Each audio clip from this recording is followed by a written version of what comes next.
Palestinian cause against Israel. It added to a troubling time for the president, who is, after all, playing host at this gathering.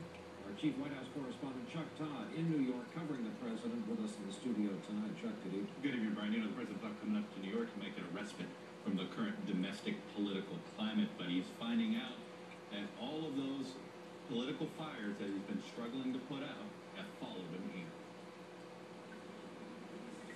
President Obama hoped his first full day in New York for the opening of the United Nations General Assembly would be a foreign policy victory lap, as a new Libya is welcomed into the family of nations. After 4 decades of darkness, they can walk the streets free from a tyrant. But presidential politics intervened. Republican presidential frontrunner Rick Perry showed up in New York and used a pro-Israel rally to attack the president. It is time to change our policy of appeasement toward the Palestinians, to strengthen our ties with the nation of Israel. Perry's comments flew in the face of the White House campaign behind the scenes to thwart Palestinian efforts this week to earn statehood through a UN vote.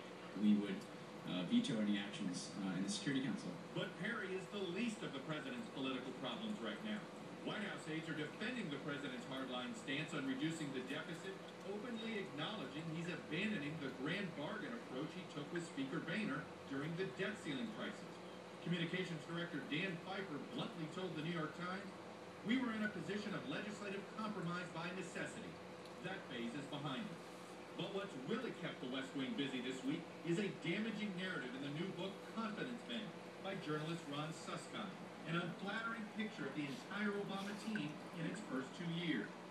The White House has questioned several anecdotes, including one in which Suskind quotes economic advisor Larry Summers telling Budget Director Peter Orszag, "You know, Peter, we're really home alone. There's no adult in charge. Clinton would never have made these mistakes." Analysts say there's a larger reason why this White House is working so hard to discredit this book's narrative. Once there tends to be a cartoon of a president, especially a president when the nation's got awfully big problems and it's an election year, that tends to take hold very hard to get rid of. Now, Brian,